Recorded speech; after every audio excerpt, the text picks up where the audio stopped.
He excelled at sports, built for battle. Jesse Matthew had the physical physique of a quintessential American football player. Large enough to be offered to play at the college level. When his college football days were over, Jesse stayed strong, popular in his hometown of Charlottesville, Virginia. You know, he was from this community. He played football at our local high school. He helped coach football in one of our private schools in Charlottesville. He was a frequently seen figure on our downtown pedestrian mall. His first victim was 21-year-old student Morgan Harrington, abducted on a prestigious college campus. Eventually, Morgan would be found dead. 5 years later, Jesse Matthew snatched a second student, Hannah Graham, from the same university town. We were against an apex predator who was comfortable abducting, raping, and murdering a girl. Detectives gather evidence until a picture of a suspect emerges. Which piece of the jigsaw puzzle will reveal Jesse Matthew? What would be the killer's mistake? It would have been really fun seeing how she turned out.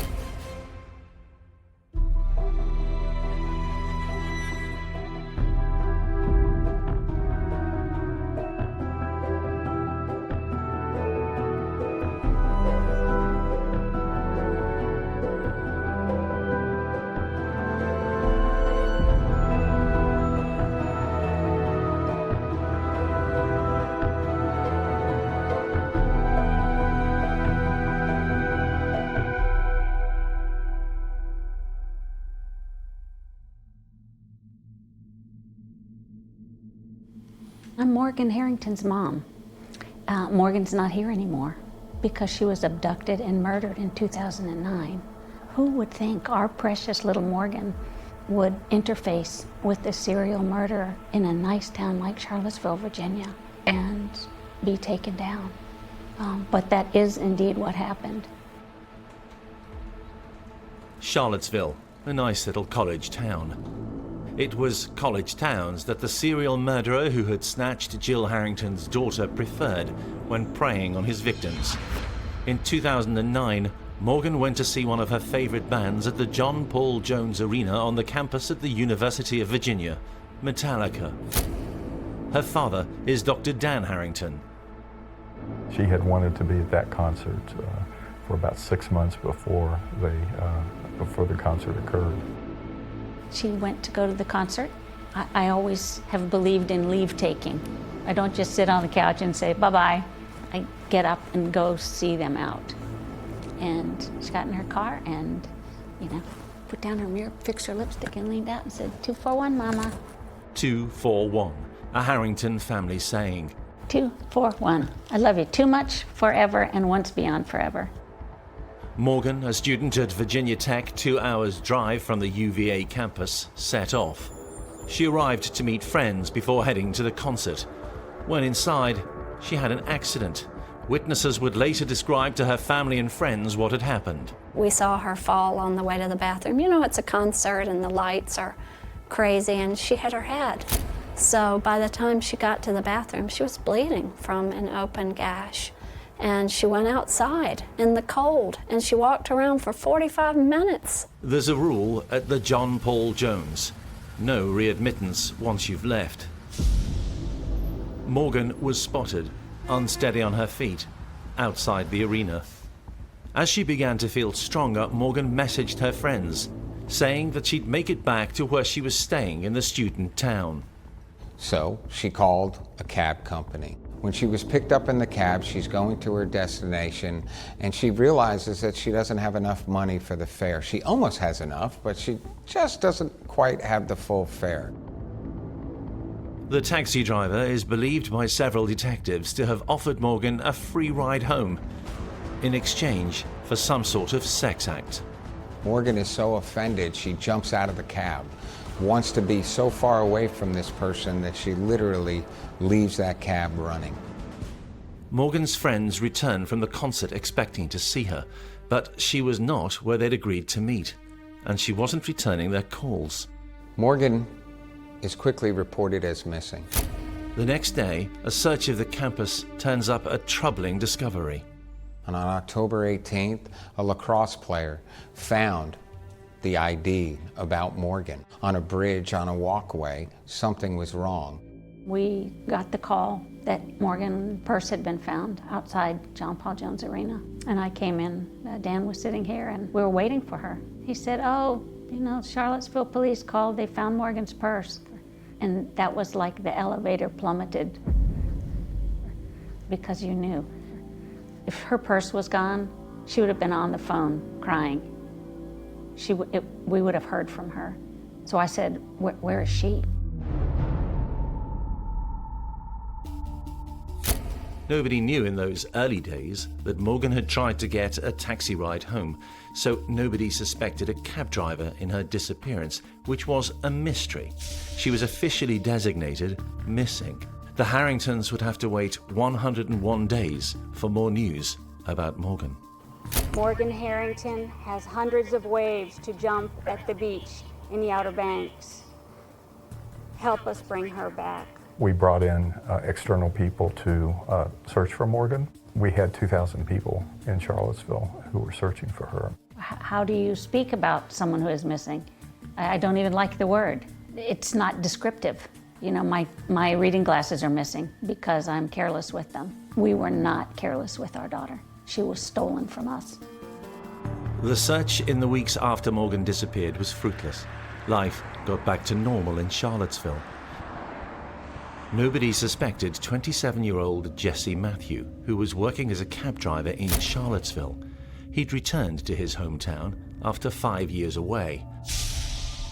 Morgan's life thus far had been one of middle-class surroundings, comfortable home. What of Jesse Matthew? He came from a devout Christian family in Charlottesville. His mother, concerned at his adolescent behavior, had moved him from the town to live nearby, but surrounded by Virginia farms, and not the temptations of drugs and crime in the city.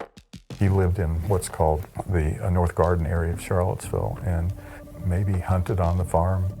It's important to remember that detail.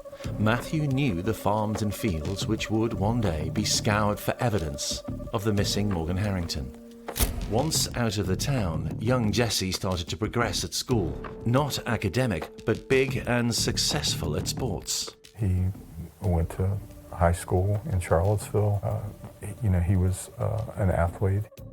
Jesse came to understand himself purely in physical, in almost animalistic terms. He was this muscular, physically strong, dominant individual, and that's all he was. If you lived in Charlottesville, Virginia, it was not easy to miss Jesse Matthew. Tim Longo would one day become chief of police in the city. He got to know all about Jesse, the talented American footballer.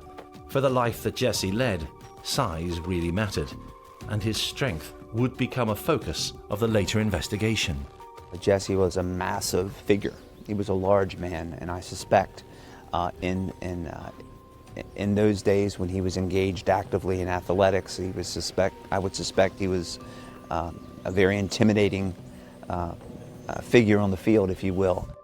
In 2003, the intimidating football player got a place at university. He didn't last long.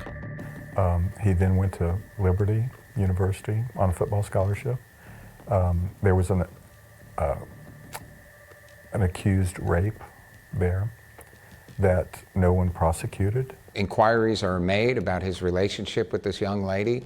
He says it's consensual, and he says that he didn't do anything, never forced anything on her, that this was somebody that he had a relationship and it was consensual on both sides. And then suddenly, Jesse Matthew is gone. The 21-year-old Jesse Matthew had been a suspect, but was not charged. He was asked to leave instead. And the next term, Jesse discovers that there's always room at a college for another football player, and that there are more women to abuse. He went to Christopher Newport. There was a rape there. This is a man who's moving from college to college, committing a series of sexual assaults on women. But this time, the campus, the college, it's all hush-hush. Nobody will talk. And they're not being reported to the police. The colleges are handling them internally. They all rely on privacy laws. They can't disclose the information for the sake and the privacy of the students that may or may not be involved. When Jesse Matthew gets rewarded for his sporting prowess, for his physical prowess, I think that he would not have understood the difference between exploiting that prowess on the sports field and exploiting that prowess with women to attack and abuse women. On both campuses, it appeared that one student had made a claim about another, Jesse Matthew, who had, in turn, claimed that acts of sex had been consensual. Matthew evades arrest. He is not DNA swabbed.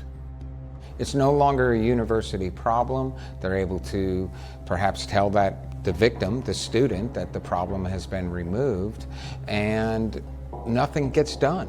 There is no thorough, diligent police investigation into the assault of this young lady.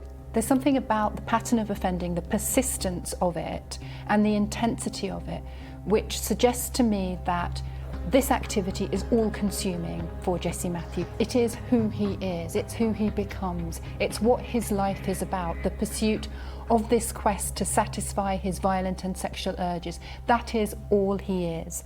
He shapes his life to facilitate the activity. It fits in with the more important quest meaning to his life, which is the pursuit of these animalistic, predatory urges.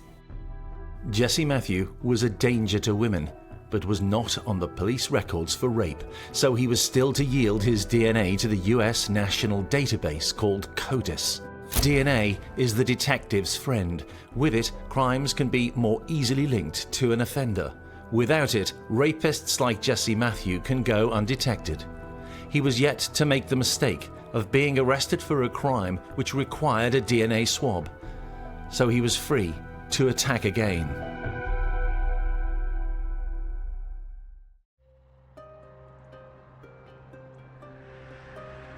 In 2005, Jesse Matthew had given up on being a student, but he was working in another university town, Fairfax City, Virginia. There are 6 college campuses within a 10-mile radius of Fairfax City. Matthew was a regular at university events, which allowed him to prey on undergraduates who assumed themselves safe, but who were not. Brian Harris was a homicide hunter for 20 years. He's been investigating the Jesse Matthew timeline. In September 2005 in Fairfax City, there was yet another sexual assault victim. It is as if he is a wild animal. All he knows, all he is aware of, all he is focused on are his urges. But she was a survivor. And the woman remembers enough to be able to generate an e-fit, so they are able to create a physical likeness of him. And he also leaves behind some DNA. The trouble is, DNA is pretty useless unless the person who's left the DNA has been swabbed and placed on the DNA database. As his DNA was not on CODIS, the national database, no link could be made to Jesse Matthew. This was the e-fit image and was what detectives had to go on in search of the Fairfax City rapist. Jesse was upset when teased by friends that it looked a little like him. Eventually, they'd all laugh it off. We have him getting upset at being recognised potentially in the photo fit, upset. Now that's not the kind of emotional reaction that you would anticipate for somebody that was able to do the things that he did, for somebody who is so predatory, so obsessed with pursuing his sexual and violent urges. He projected a public image of a playful, gentle giant. I guess there's no other way to describe it. He kind of had that image in people's minds, that he is not the kind of person, this kind of spirit that's capable of something this horrific. I think that's what people felt. There are indications that this is not somebody out of touch with human emotion entirely. I mean, you just don't get people defending you if you are devoid of any human emotion. But the psychotic serial killers that we know don't get people standing up in their defense. Opportunity after opportunity to arrest Jesse Matthew for sex crimes had come and gone over a 4-year period between 2002 and 2006. In 2007, he was back in Charlottesville working as a cab driver with a job on the side. He played football in our local high school. He helped coach football in one of our private schools in Charlottesville. He was a frequently seen figure on our downtown pedestrian mall. He was well known. The journey from schoolboy athlete to college footballer via 2 campuses before returning to Charlottesville was complete. As the search for Morgan Harrington continued in 2009, nobody knew about his sexual predator past and about the rape in Fairfax City. The evening that Morgan went missing, Jesse Matthew was just the gentle giant who was working the cab shift on the night of the concert at the main UVA campus when Metallica were in town. Detectives would not discover for a long time that Matthew was working the taxi rank nearby. There was something else they were yet to discover. Morgan was looking for a ride. During the same time, Jesse Matthew has suddenly stopped taking cab calls. The cab company describes the night for Jesse as being extremely busy, constant call after call after call.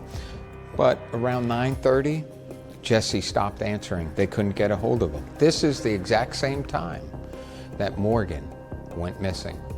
That piece of evidence would remain unknown for another 6 years. How, after all, would investigators have uncovered it? They would need to request the records to want them. They would have to suspect Jesse Matthew. They didn't. No witnesses had seen him with Morgan. No security cameras had captured the moment that he picked her up in his cab.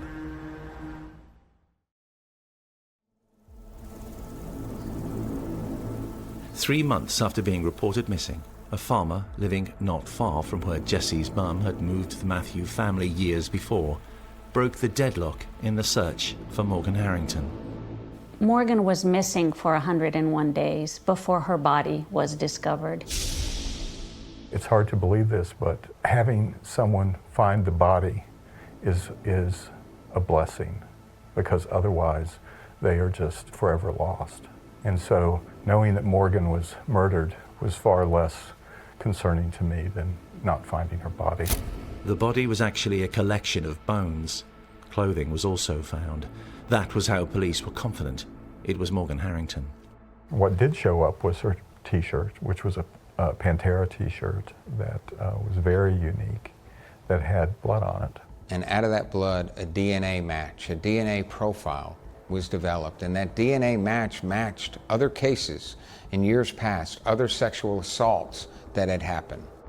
Specifically, the DNA matched that found on the victim of the Fairfax City rape. Detectives now knew that whoever had killed Morgan had raped the student in 2005. But again, without a cross-check on the CODIS database, the identity of the attacker remained unknown. A year passed, still no breakthrough. Metallica helped keep the publicity levels high in the hunt for Morgan's killer. They called Dan 2 days after Morgan was abducted and said, as fathers, we are outraged. How can we help you? Hi, I'm James of Metallica. Back in 2010, our band offered $50,000 to help catch the person responsible for murdering Morgan Harrington. If you've seen the person in this sketch or have any information about this case, please contact your local police or submit your information online. Despite the high profile of the crime, Jesse Matthew was still not a suspect. As the years passed, police and Jill Harrington knew that sexual predators who kill don't stop until they're caught. I was told early in the investigation that it was most likely that Morgan's killer would be found from DNA on another body. During a press conference, I said, it's too late for Morgan, but please, let's work together and save the next girl. Because I knew we were against an apex predator who was comfortable abducting, raping, and murdering a girl, and I didn't want him to get another one. An apex predator is defined as an animal with no superior in its natural habitat, the king of the jungle, unstoppable. Jesse Matthews cannot conceive of not succeeding in this domain. He always has succeeded when he's applied himself physically. His understanding of women and of how to satisfy his sexual urges are such that the only route open to him is to continue to persist and to use force. And I do feel that there is such a thing as a predator. Predator is just probably the best characterization one could provide. This person is in this town He's a local boy. This is homegrown talent. He is comfortable here, and predators stay where they're comfortable. Matthew, after Morgan's murder, did stay on in Charlottesville. Again, ironically, a year after she had been killed, Matthew was arrested. It would be another near miss in the search for Morgan's killer because he was not asked for his DNA. In 2010, Jesse Matthew is arrested for criminal trespass. It's not an offense where a DNA sample is required. It's a misdemeanor offense. It's like getting a slap on the wrist. So who knows that day that he was arrested for criminal trespass, what Jesse Matthew, what his intent was. Still without Matthew's DNA, there was no forensic evidence to link him to any of the sex crimes. And without witnesses to his attacks or images of him captured on security cameras when on the prowl, he was free to attack again, and that was what the predator planned.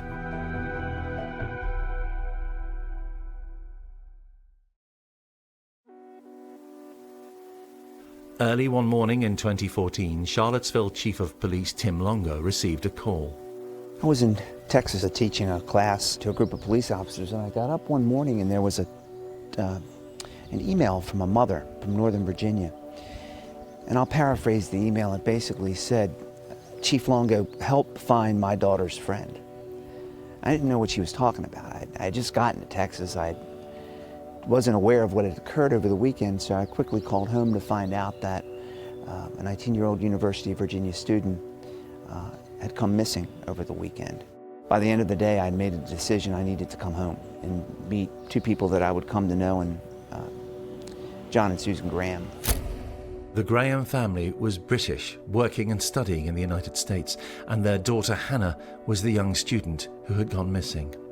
This one particular night, she went out with her friends. She was celebrating. She had a few drinks. She went to one bar and another bar. At the same time, this very same night, Jesse Matthew, he is also out, and he is also bar hopping. There's an ongoing debate about the use of security cameras in towns and cities. Charlottesville has few in public spaces, but it does have a lot of cameras in private spaces like stores on the downtown mall in Charlottesville. Jesse Matthews' night was about to be captured on camera. His well-known figure would register in the worlds of a lot of witnesses. He went to at least 3 different bars. At each bar, every bartender, all the employees still remember Jesse Matthew. Why? He was a nuisance. He was hitting on women. He was making inappropriate comments and advances towards numerous women that they complained to the bartenders and the waitresses. Jesse Matthew, what was his reply? That he was out to pick up women. A few streets away, Hannah Graham was figuring out how and where to meet up with friends. Hannah Graham, unbeknownst to her, her path would cross with Jesse Matthew. Her friends had previously offered to give Hannah a ride. She didn't want to be a trouble to anyone, so she said she would walk. But Hannah was confused, she got lost, and even texted that she was disorientated and that she didn't know where she was. She's 19 years old, bright, talented, but 19. You know, I worked very hard in the early stages of this investigation not to allow the image of this sweet young girl to be tarnished because of the decisions that she may have made that night, whether it be alcohol or something else. I don't think she deserved that. I don't think her family deserved that. And I worked very hard to make sure that we didn't paint that image. But the reality of it is, she is a 19-year-old girl. And she made her own decisions that night. And I'm not going to second guess those decisions. She was somewhere around 14th Street. This is where it is believed Jesse Matthew picked her up. Witnesses later said that they heard a woman scream, "No, I won't get in that car with you." Hannah never met up with her friends, did not appear the next morning. So that began an investigation that day when I met John and Susan Graham that launched what would come to be the largest ground search in the history of the Commonwealth of Virginia. We spent many, many days, first in the city of Charlottesville, which is about 10 square miles. Over 1,000 people were involved in the search for Hannah. They scoured numerous areas of town. And then in concentric circles began moving outward into Albemarle County, which is our neighboring jurisdiction, some 700 square miles here. The Beta Bridge is an iconic place at the University of Virginia. Students are encouraged to express themselves by writing on it. Volunteer groups use it as a place to issue rallying cries for helpers. Hannah had been part of one of those groups. At another bridge nearby, her family and those of Morgan Harrington would one day meet. The anniversary of Morgan's death occurred during the time that Hannah was missing. And we had, as we did every year, had a memorial ceremony at the bridge, and we had media there, and the Grahams were there. The University of Virginia was also there. As teams of detectives and volunteers search the woods, fields and farms throughout the county beyond Charlottesville, Chief Longo and his team set about talking to witnesses, combing through what security footage they could find. Thanks to some video surveillance footage that we discovered on our downtown pedestrian mall, where we believe that Hannah was abducted by Mr. Matthew, we were able to discern his image. It was the turning point in the hunt for a killer. All of a sudden they had pictures of Jesse Matthew, and it was interesting. Of course, at that time he had dreadlocks and a heavier beard. And one morning I looked at my Facebook, and this woman had messaged me, and she said, "I worked with Jesse Matthew, and here's a picture of him from 6 years ago." When you looked at the composites, and they were exact, I was stunned. There is a lot of evidence which establishes that Matthew's victims fought for their lives. While this is going on, Jesse Matthews shows up to work with a swollen jaw. Witnesses tell police that actually Matthew has had a swollen jaw, which they think is a bit suspicious. He says it's toothache, but possibly it's a sign that his victim has hit him, and that's the cause of the swelling. This causes people to reflect and think about, could this be the guy? No different than when you think back to Fairfax City and those original composite sketches, when Jesse Matthew, his own co-workers, looked at those composite sketches and would tease him, telling him, "They look like you." Suspicion of Jesse Matthew was building. The guy with the unmistakable physique was all too clearly walking along the mall with the young woman who'd gone missing. Police now wanted to talk to Jesse Matthew.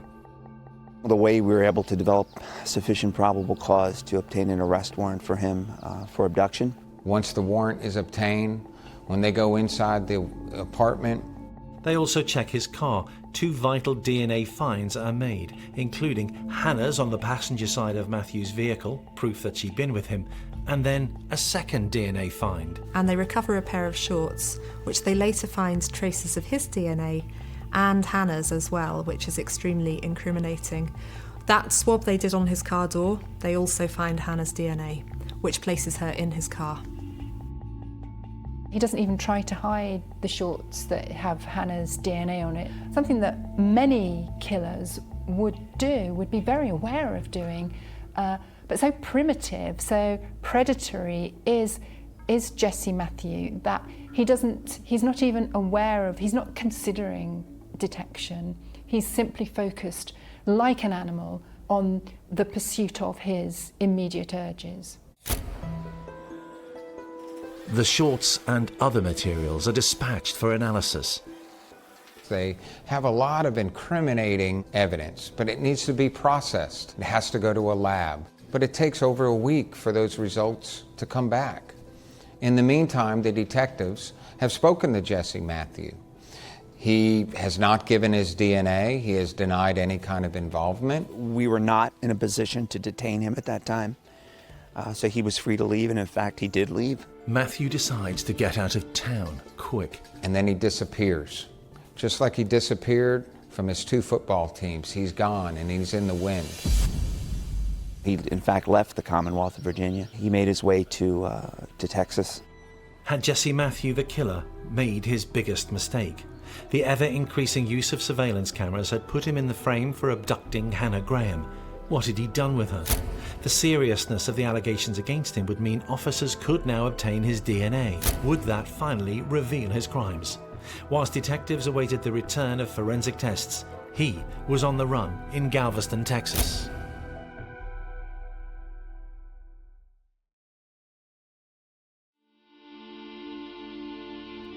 A month after being seen on the downtown Charlottesville Mall with Hannah Graham on the night that she went missing, the runaway Jesse Matthew was caught. On a beach in Galveston, Texas, a woman saw his image, saw his face, and recognized him. And so she called the Galveston Sheriff's Office and she said, "I think I know this guy." Matthew was arrested and soon, via video link, being processed for a return to Charlottesville. Are you Jesse Matthew Jr.? No.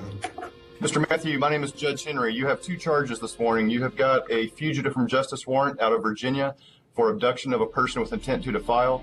You have got a Galveston County charge of false information to a peace officer. Do you understand that? Those who knew him, or of him, in his hometown, reacted with skepticism. A lot of people in this community would have said to me early on in this investigation, "You have got the wrong guy. There's no way in the world that this guy could have committed this offense." He was well known, and there were people who just said, "You know, Chief, you're barking up the wrong tree." On October 18, 2014, in a wooded area rarely visited by anyone, and not far from where Jesse Matthews had lived after his move from downtown Charlottesville, the body of a young woman was discovered by one of the search teams. It was about 10 miles out where we discovered the remains of Hannah Graham behind a house that actually had been for sale for some period of time. When discovering both the bodies of Morgan and Hannah, detectives and analysts were struck by the unusual ferocity of the attacks. The level of violence that Jesse inflicts on these young girls is horrifying, and it's extreme and excessive and unnecessary level of violence. Even in the most horrific of sexual and violent offences, we get some attempt by the offender to relate to the victim in some way or another, to even some acknowledgement of their humanity, but we're not getting that at all with Jesse. We're not even getting any acknowledgement of the possibility of being detected. He arrogantly is using the same MO. There's fairly strong evidence to suggest that Morgan fought back. When her body finally was recovered, her bones, her skeleton revealed, her ribs had been broken, her arms had been fractured. It suggests that she was trying to fight back. There doesn't seem to be any particular positioning of the body. His offences and everything that he does within the offences are simply expressions, are extreme expressions of his violent and sexual urges. Detectives considered their evidence. Jesse Matthew is in custody. He has charges, basically kidnapping against him. As each piece of that jigsaw puzzle is flipped over, we're getting that clear portrait, and the portrait is Jesse Matthew. But the investigation's not over. They know who they're looking at. They got to fill in those pieces. Whilst he was in custody, detectives detailed their case. He was very openly interested in Hannah Graham. It was clear by that video that depicted him walking one way and her walking another, and very quickly thereafter, the image of the two of them together. In the time that he spent with her, brief as it was, on the downtown mall, they were seen in a local bar and restaurant. He purchased 2 drinks, presumably one for himself and the other for Hannah. And then he was last seen leaving the mall in her company. Having established he was the last person seen with Hannah, investigators now turned to the forensic evidence. First, the shorts found in his bedroom. On those shorts was semen that belonged to Jesse Matthew. Which means they can generate a full profile and match that DNA profile from Jesse Matthew, both to Morgan, to Hannah, and to that Fairfax rape all those years ago. To say that it was a breakthrough in the Morgan Harrington investigation would be an understatement. Those puzzle pieces that were flipped out on that table, they're flipping them over.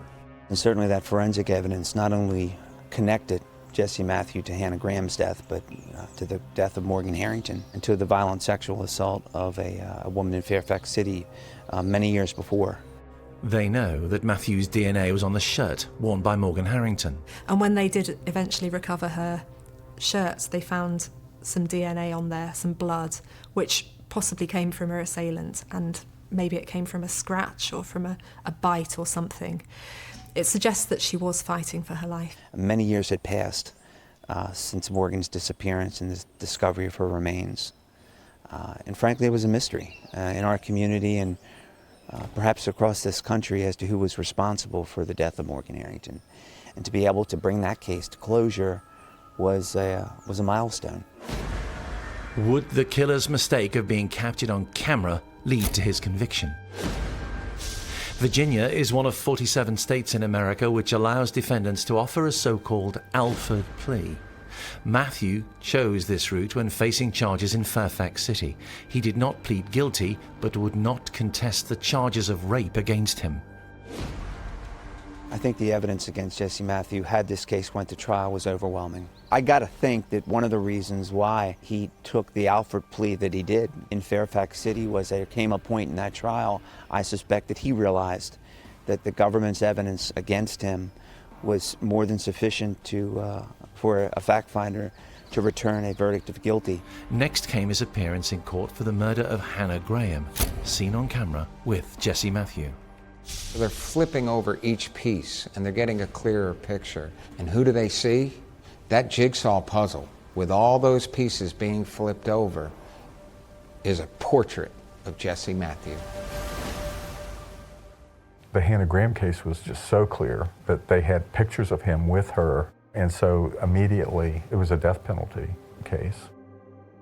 But Morgan's case, they had still not charged him with Morgan's death. And so finally, after several months, they charged Jesse with Morgan's death, and we went to an arraignment in Charlottesville. Matthew again offered an Alford plea. The big distinction between that plea of guilty in Fairfax City and his guilty plea here in the county of Albemarle was to hear Jesse Matthew say, when asked the question, and are you pleading guilty because you are in fact guilty, to hear him say yes, clearly admitting to the murder of these two women, was it was an incredible moment for their family and certainly for this community, to hear him accept responsibility for those horrific acts. Jesse Matthew got 7 life sentences to be served consecutively, not concurrently. He yielded any chance for parole or geriatric release, any reason for early release, good behavior, or whatever that might mean, at a supermax prison. He's serving in the far corner of the state in a supermax. It's called Red Onion. It's a fairly notorious, isolated, hardcore prison. I'm told that he spends almost 24 hours a day in his cell, and that may remain the case. In most investigations, a killer is revealed as having made a number of errors, but there's always one which proves pivotal as detectives piece together their case. Which was Matthew's mistake? It was to give police enough of a chance to collect his DNA, which he had avoided doing throughout his predatory criminal career.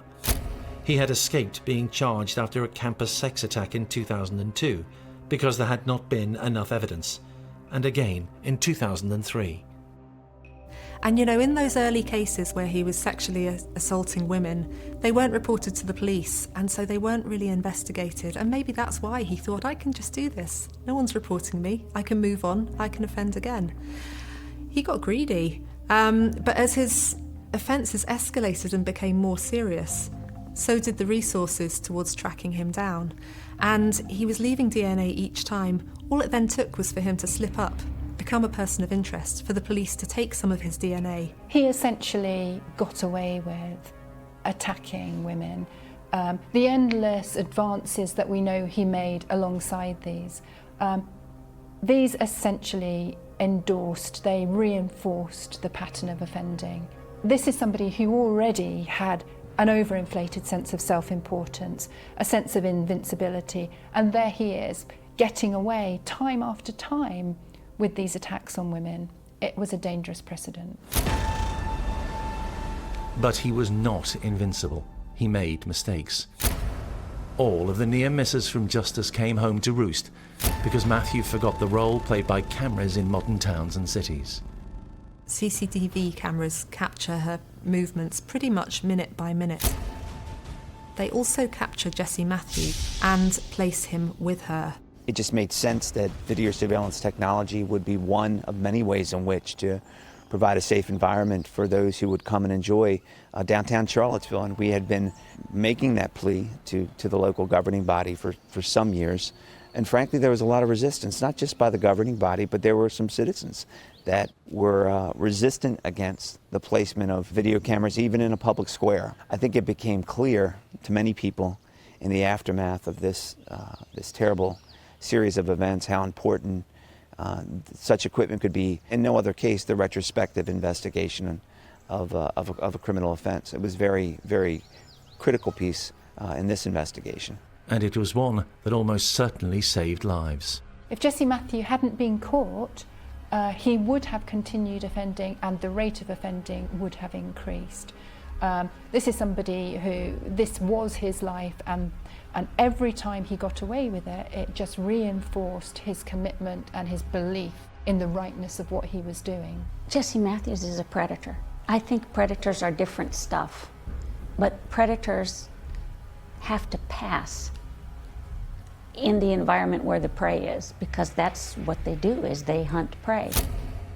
If you look at the footage on the downtown mall when Jesse Matthews saw Hannah Graham, in 3 strides he went from Fat Albert to Cheetah, because he had to assume the guise of Fat Albert and, you know, just a big gentle giant. But given the chance, he reverted to his real stuff. Being spotted on camera with a girl who was reported missing began a train of events which has left Jesse Matthews in a cell for the rest of his life. I've actually measured it out in my home, just how small a space he has. And for a man his size, he could take 2 1/4 steps. Large steps, but that's all.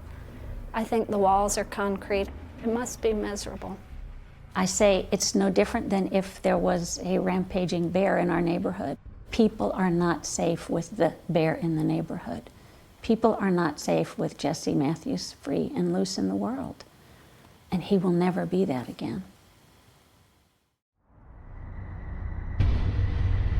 Jack Taylor, 25, single, and a young man with plans. Jack had a lot of confidence, and he knew what he wanted to do in life, and he went out there and done it.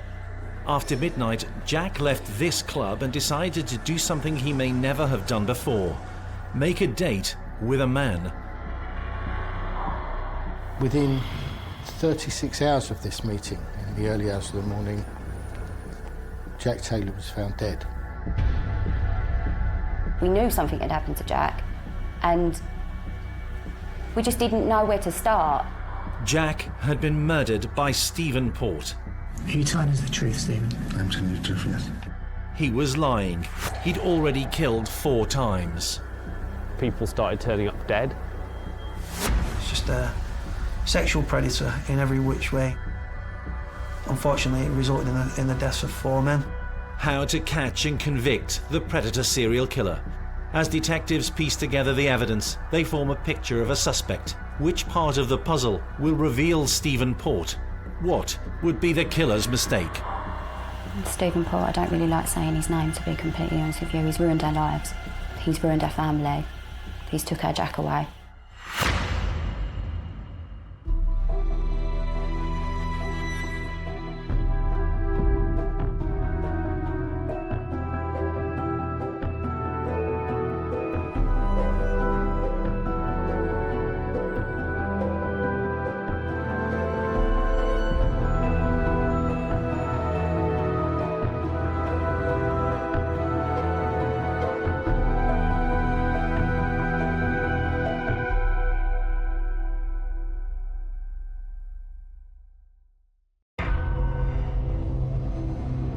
Stephen Port would spend hours in a police interview room denying his crimes, refusing to accept that evidence of his online behaviour incriminated him in multiple murders.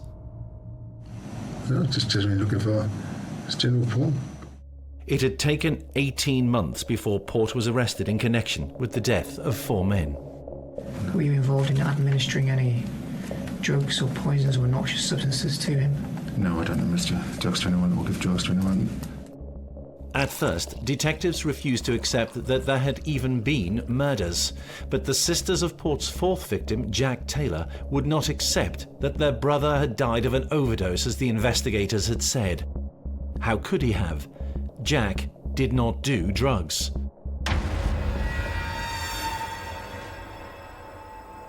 We asked the police about the syringe that was found on Jack, and it wasn't used. So you're telling us it wasn't used, but you're also telling us that he just sat there and injected himself and done an overdose. Jack's was one of a series of bodies found in or near the ancient grounds of this church in Barking, northeast London. Like a string of other young men, he had spent time in the home of Stephen Port, a man who disguised himself as he trapped his victims. We know that Stephen uses the dating apps available to the gay community extensively, but not just that. We know that he uses them with false identities. Port rehearsed how he would kill, arranging a series of early hookups via the web. He would vary which sites he visited. He is using another site called FitLads, and through that he meets a young Muslim man who'd never taken drugs or drunk alcohol in his entire life. The man is plied with poppers and says that he fell unconscious, and when he came round, Port gave him a drink, some clear liquid to drink, which he said was water, but he thought was perhaps something else. It again tasted slightly funny. Not only did the water taste a bit funny, but he felt a bit funny. He said he felt like he was partially paralysed, and he realised that his underwear had been removed. Now, he didn't want to involve the police or to report this to anybody because he didn't know what his family would make of revealing his sexuality, which he hadn't. As bad as the experience had been, the young man was lucky to escape. He may well have been the last of Port's visitors to leave his flat alive. Just 10 days after this encounter, Port books an escort on a site called Sleepy Boys, and he offers £800 for a young 23-year-old man to sleep with him for the night. The man was called Anthony Walgate, a fashion student from Hull. The appointment made with Walgate by Port was for the 17th, the night of the 17th of June 2014. What would be his fate?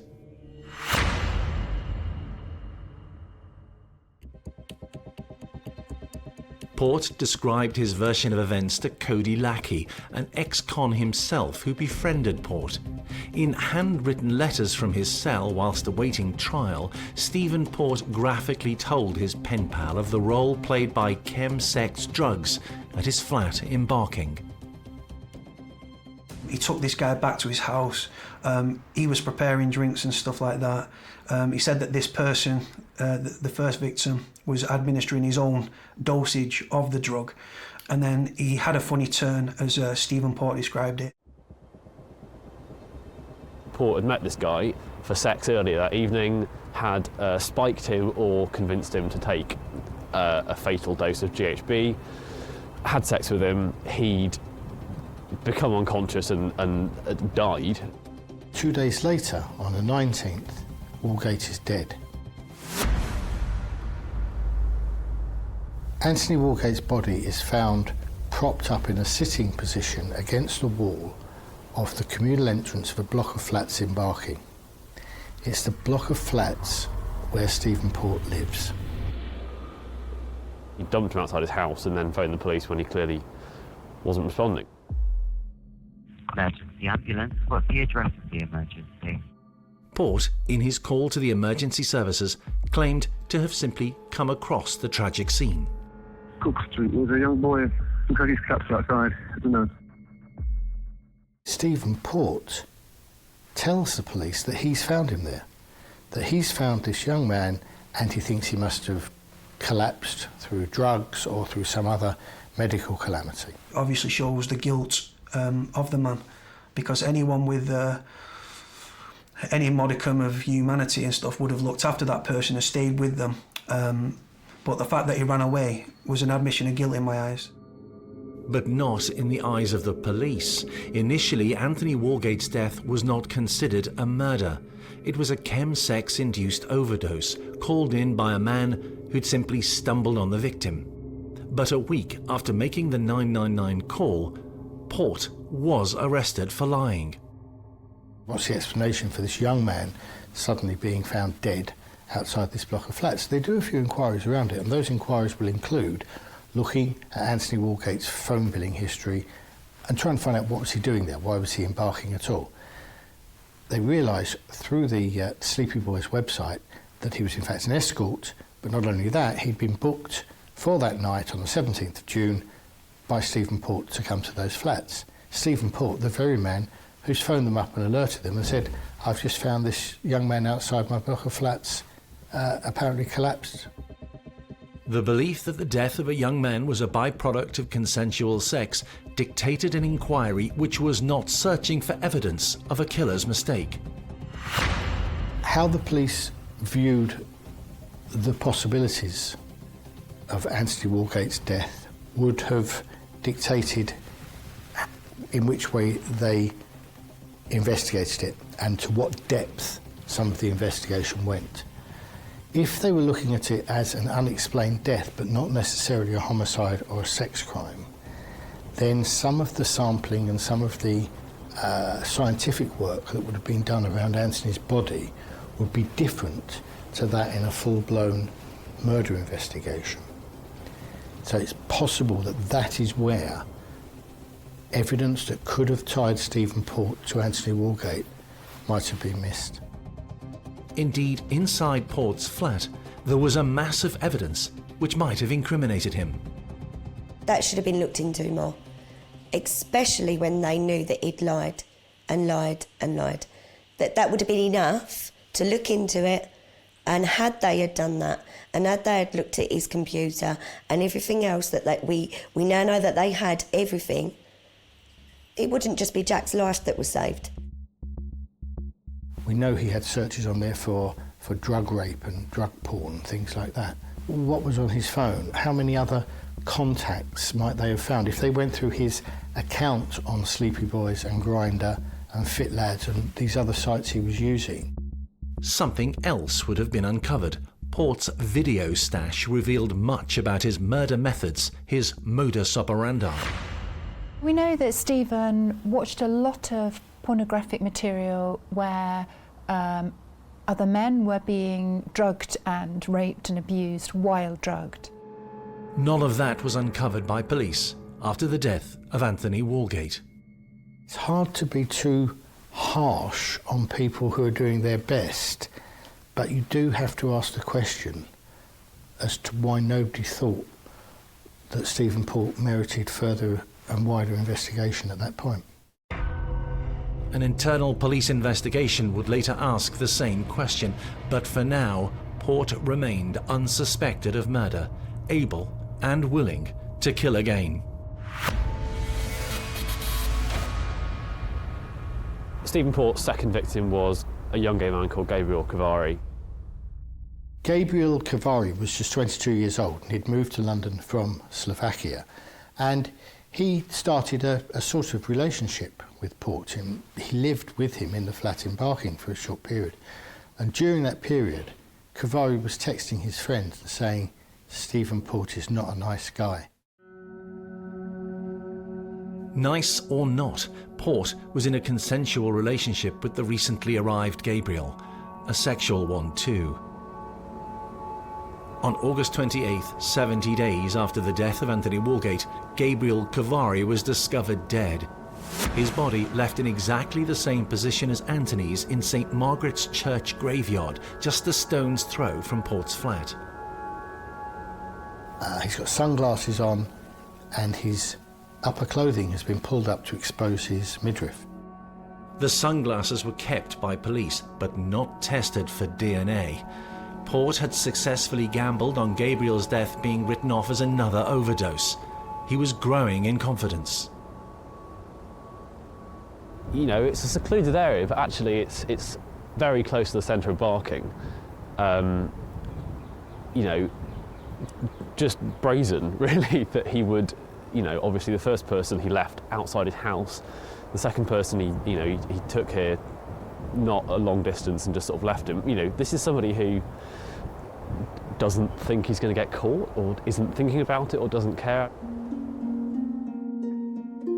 Having lived a life without crime, now aged 39, armed with the means to attract young men to his flat and to spike his victims with drugs, rendering them defenseless, Stephen Port had killed twice in 3 months, and the killing hadn't stopped. We get this slightly delayed initiation of his violent spree. But once it starts, he revels in the sense of power, of autonomy, which he hasn't had up to this point. It's not something which is intrinsic to his nature, and it's something which has been denied him by his rejection. So the sense of power must have been intoxicating once the series has started. Port, the killer, had left a trail of evidence suggesting he was a murderer, but was suspected at this point only of lying in a 999 call. Where was it that they were outside us? Cook Street. What's your number? I don't know, I didn't look. You said 47 before. Yeah, so yeah, what's 47? The upshot of this is that Stephen Port is still free to carry on his activities. And those activities included, in just a few weeks, the murder of at least another 2 young men. He had made mistakes, but which one would lead police to investigate? Stephen Port.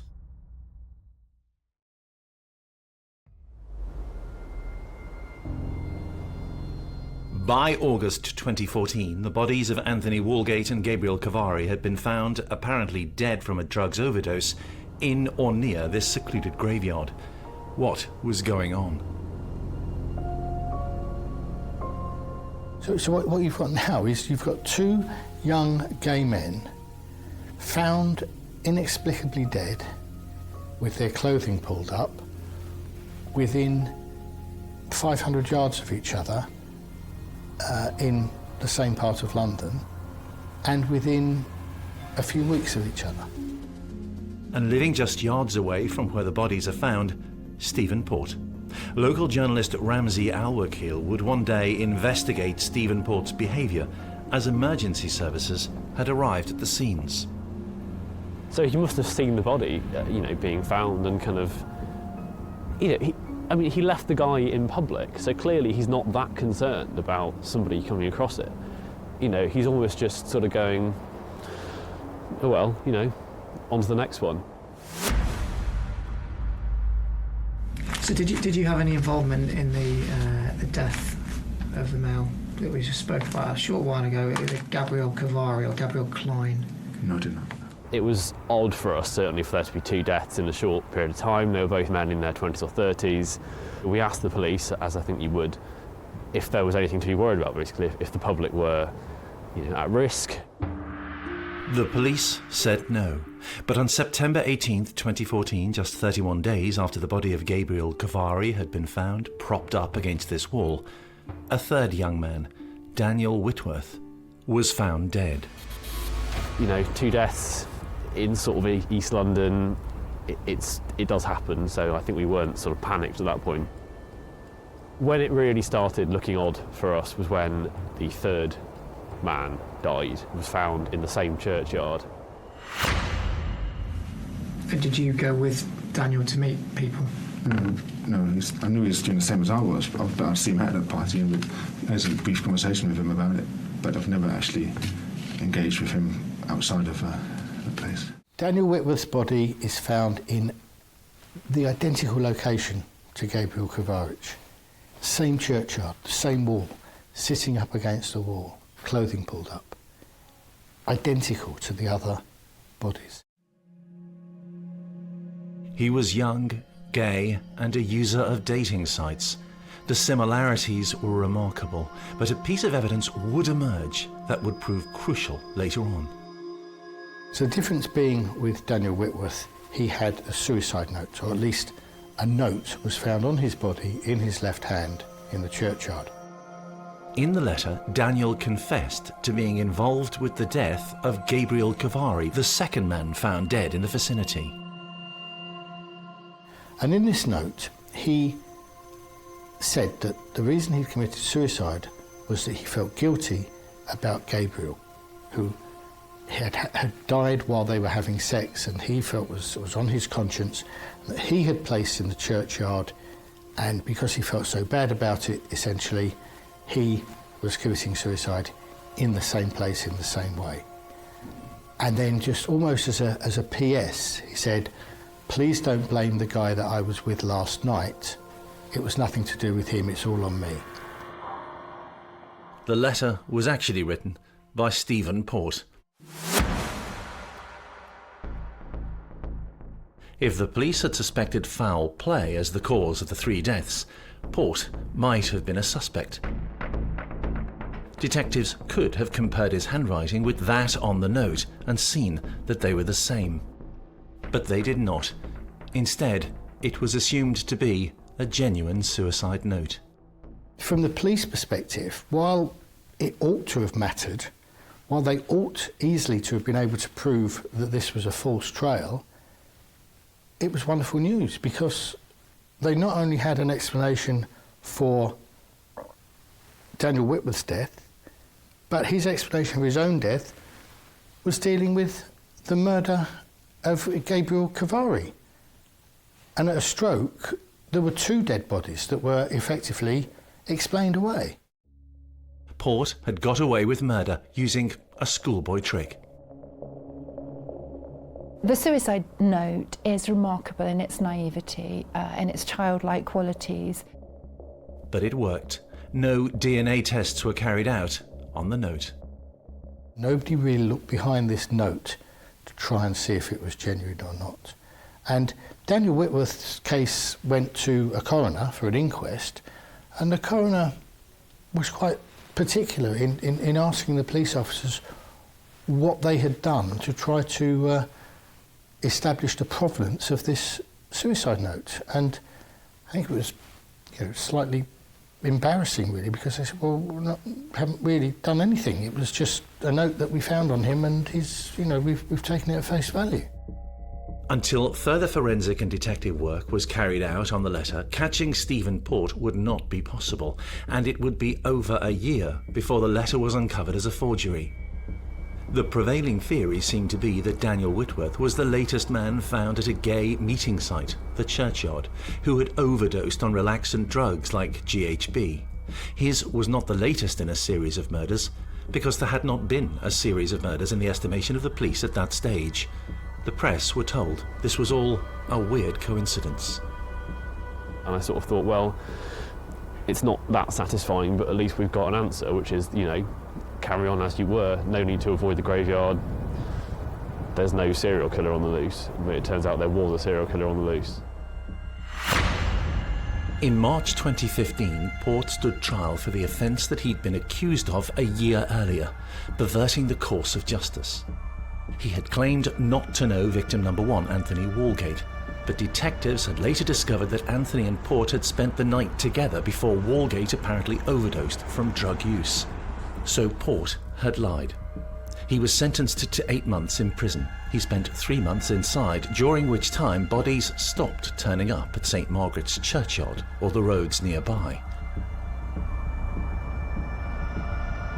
It was in September 2015 that Jack Taylor was out with friends at the Dagenham Trades Hall Club. At 10:30, he's seen arriving at the hall, and at 12:30 he leaves. After departing from the Trades Hall, Jack calls a minicab, checks in on a dating app. 25-year-old Jack Taylor communicates with Stephen Port on Grindr, and it's 3 in the morning, but notwithstanding that, he goes over to Barking to meet him. He heads for Cambridge Road in Barking after he and Stephen Port had agreed to meet. Nobody was yet investigating them, looking for them, but Port was leaving digital footprints. One of the messages that they exchanged on Grindr was Port asking Taylor if he'd ever taken tea, by which Taylor assumed him to mean crystal meth, and he said, "No, I never have done, mate." The dating apps allow people to pick partners. He has just used that to pick victims.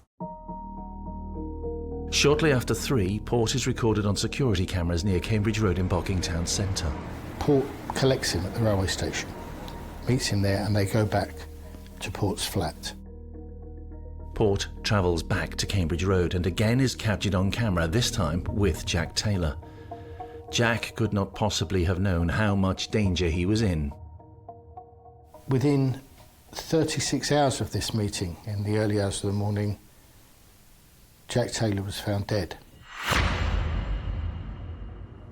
So we got a police appeal through for what we now know was Jack Taylor, Port's 4th victim. Body he was found in Barking. Not that different situation from the first 3 deaths. And I thought, you know, that's like what happened last year, you know, that's a bit odd.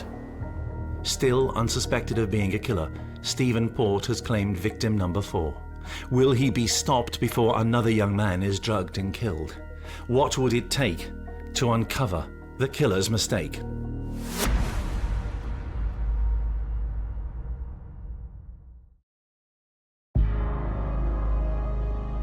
For Stephen Port to be arrested for murder, police had to suspect him of involvement in the death of 4 young men, and in late 2015, they did not. Uncovering any mistake that would lead to his arrest and conviction would take a change of mind at the Metropolitan Police. Port's 4th victim and the determination of a family to get to the truth would become key to catching a killer. Jack, 25, was a forklift truck driver and very much loved by a family that lived just a few miles from Barking in Dagenham. He was very passionate about family, always wanted to spend time with his family, his friends, loved socialising, just loved being with his family and friends all the time, just wanted to be a part of everything, didn't he? Yeah. It came as no surprise to his sisters that Jack had been out on that Friday the 13th of September. Jack was very much the life and soul, and he would get on with everybody, he'd be really sociable. He was a really friendly person, like he was the sort of person, he walked in a room and he lit the room up. That was just the way he was. Later that weekend, the news emerged. Jack had been found dead.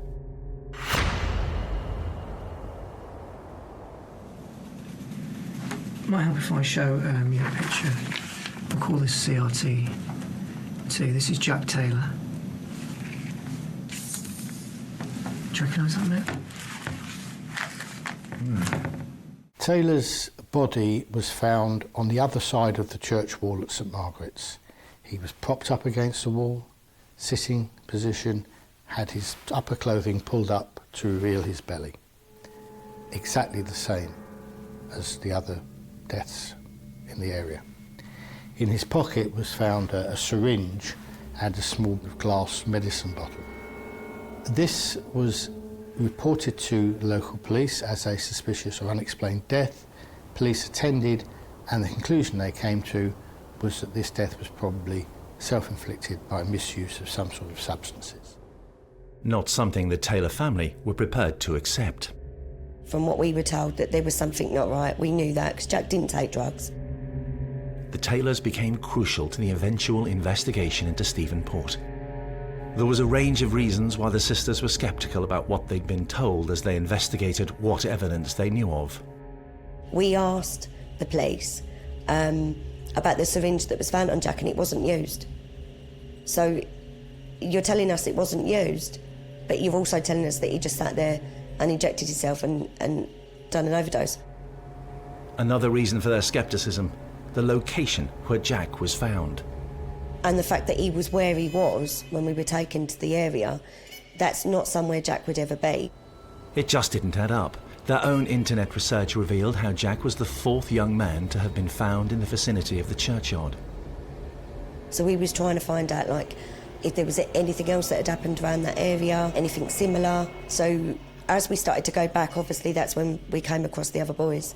With hindsight, how could it have been missed? Especially knowing that they were all gay, that they were all young, they'd all used the same drug, they'd all had sex. It just seems like, you know, links should have been drawn that weren't.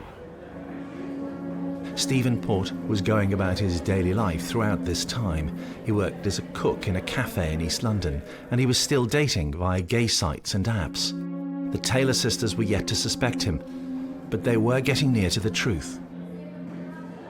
It was just, well, it was heart-wrenching, and we always knew that we like basically had like a big puzzle. And as we were getting more and more information and we were putting it together, we didn't know what the middle bit was. The local newspaper in Barking was equally sceptical. 4 gay young men found dead, each just yards from the home of a man who had reported the first death. The evidence that foul play was involved, to some, appeared clear. When you think that there was so much linking these deaths to each other and to Stephen Port, you have to think, how smoking does a gun have to be? Together, media and family turned to the police for explanations. Jack Taylor's family, along with a local newspaper in Barking, kept up pressure on the Metropolitan Police to look again at Jack's death. Other evidence struck the women. Until now, police had not suggested that the deaths of the men were linked. It was when researching the inquest into the death of Daniel Whitworth, Port's third victim in June 2015, that the remarkable similarity of the discoveries of the bodies struck the Taylors as evidence that the deaths were linked. We then followed the coroner's report back then at what had come out, and basically it was nigh on the same as Jack. The coroner into the death of Daniel Whitworth had also suggested more work should be done on the case. Momentum was building to look again at events surrounding the deaths near the St Margaret's graveyard. And eventually their pressure had some sort of success in that somebody decided to get another officer who hadn't been involved before to have a look not only at Jack Taylor's deaths but at the 3 that had gone previously. And that officer was surprised, shocked by what was found, and made the suggestion that, do you know what, all these 4 deaths look like they're murders and they look like they're linked. And that was the point where the alarm is raised almost. The homicide team are involved, and all of a sudden the investigation that these offences probably should have had from the very beginning starts to take place. Investigating officers now decided to track Jack Taylor's movements on the night before he died and checked his phone. They uncovered that he'd agreed to meet a man in Barking. They trawled through security camera images of the town. There he was. But who was he with? And so there was a police appeal for a man who'd been with this dead guy hours before he died. On the 13th of October 2015, the Met issued a CCTV image taken from Barking Station, which showed Jack Taylor walking with a tall, blonde man. I think about 24 hours passed, and Stephen Port was arrested on suspicion of 4 murders. It was now that detectives began a series of interviews with Stephen Port. I don't recognise his face. So you don't recognise his face? I do not know, no. The truth began to emerge. Taking the decision itself to consider the deaths as murder and Port as a suspect meant that any mistakes he had made might now be uncovered. The resultant publicity generated even more evidence. After Port's arrest and charge, the media coverage of the events brought forward a horde of people making allegations about Stephen Port. They included the young Muslim boy, and it was clear that Port had a settled method of what he liked to do and what he would do, and that was to contact men normally younger than him, normally considerably younger than him, on internet or apps, and get them to come to his flat, where he would ply them with a drug, with GHB predominantly, and then also inject them with something to render them unconscious, during which time he would rape them. He has thought through every detail of how he is going to make this happen. And he has used all the tools of our time at his disposal. Tools like the internet and dating apps. Officers discover that Stephen Port had cancelled his Grindr account just hours after the death of Jack Taylor. Why would he do that unless he was hiding something? They discover that he had used Grindr to contact Jack and others. The case against him was building. Whilst on remand, Port began his pen pal friendship with the ex-con Cody Lackey. The handwritten letters, unknown about by police, were revealing. Stephen told me in his letters that he met this guy on Grindr. He invited him round to his. They was both taking this drug, GHB, and he said that the guy knew what he was doing. He was administering his own amount of the drug.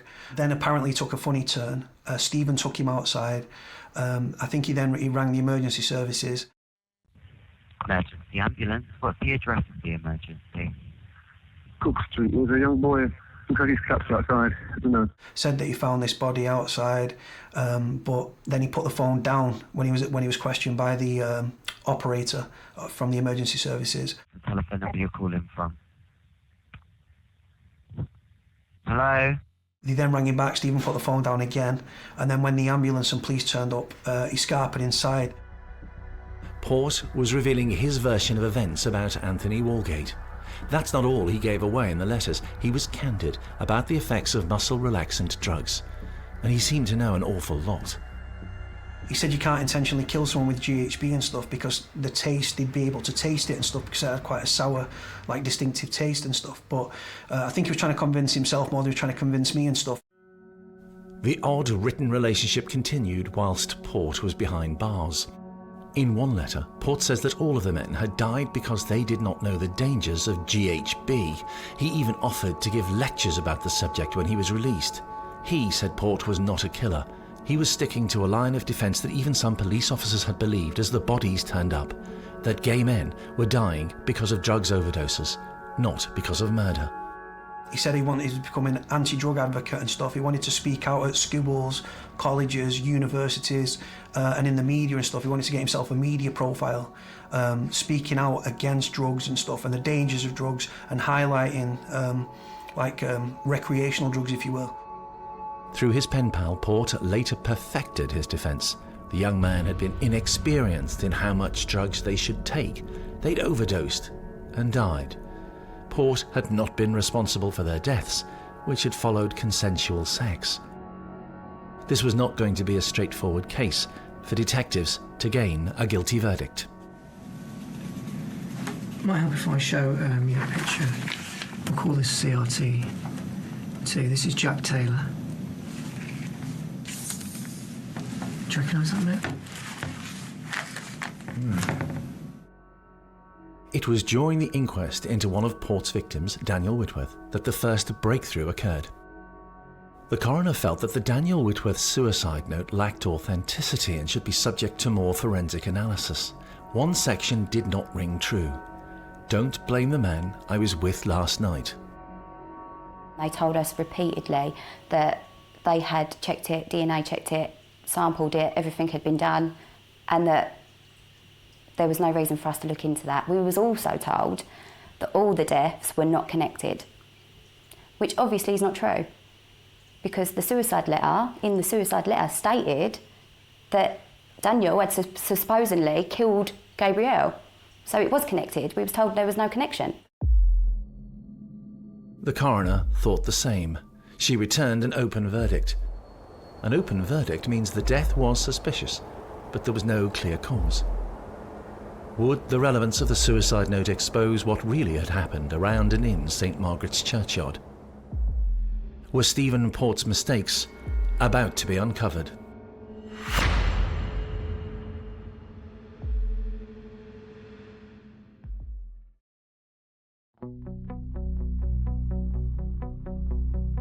The suicide note allegedly left by Daniel Whitworth, victim number 3, claims that Daniel had been with Gabriel Cavari, victim number 2, on the night that he had died. In this note, he expressed not only his sorrow for committing suicide and upsetting his family and his friends by that, but saying that the trigger for it was the fact that Gabrielle had died.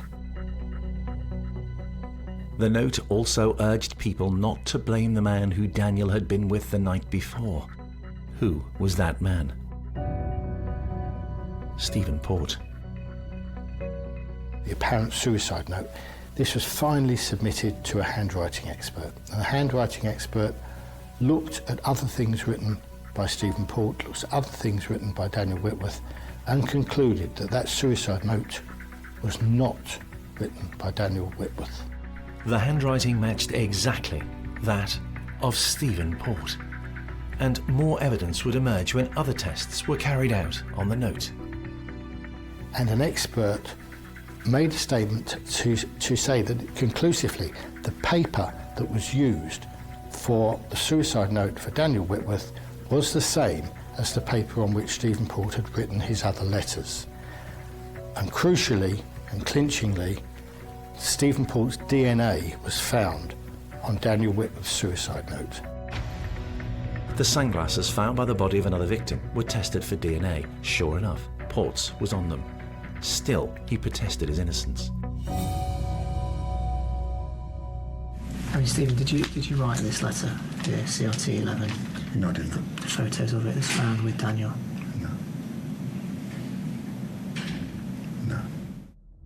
Yet more evidence. A blue sheet which had come from Port's bedroom and found over a victim's body. Not only was Stephen Port's DNA found on the Daniel Whitworth alleged suicide note, but Whitworth was found wrapped in a blue sheet, or the blue sheet with him, and Stephen Port's DNA was also found on that sheet. Are you telling us the truth, Stephen? I'm telling you the truth, yes. About the letter? Yes. It had taken forensic science to prove that the 4 deaths were linked and that Port had been with all of them, something he tried to cover up with a fake letter. It was the handwriting on that letter which was his undoing. When seen side by side with Cody Lackey's, which the police did not have available to them when investigating, the similarities are particularly pronounced on the letter P.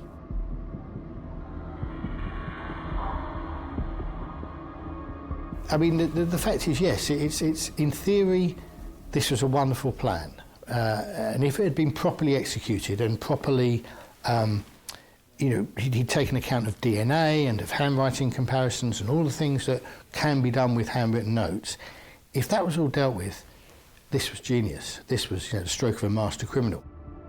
But Port was no master criminal.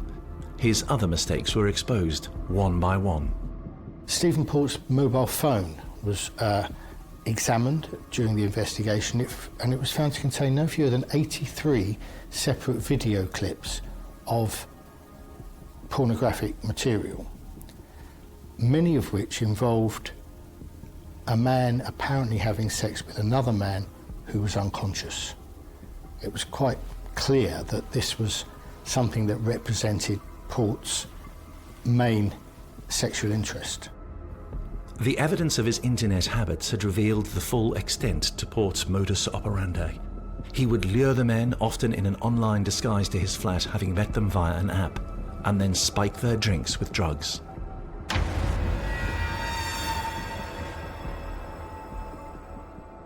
Particularly within the gay community, relationships are formed through the use of the apps. It's a ready selection, rather than emerging organically.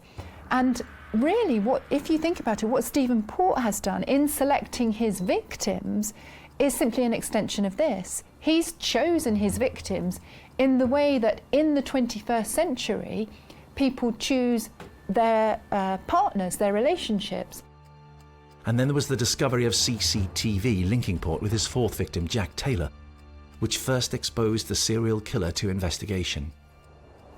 And suddenly, that piece that we'd written a year before saying, "Don't worry guys, there isn't a serial killer on the loose," apparently just felt, almost, there's a tragic irony to it because it was wrong.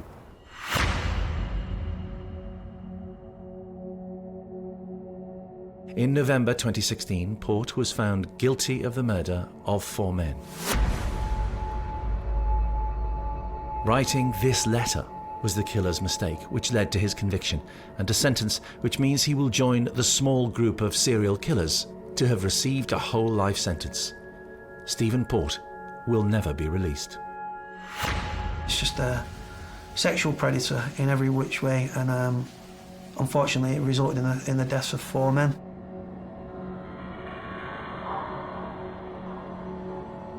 I don't think you can put how much we miss him into words, to be honest. I don't think you can.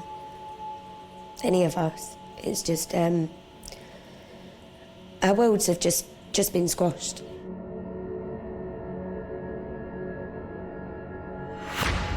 He's a monster.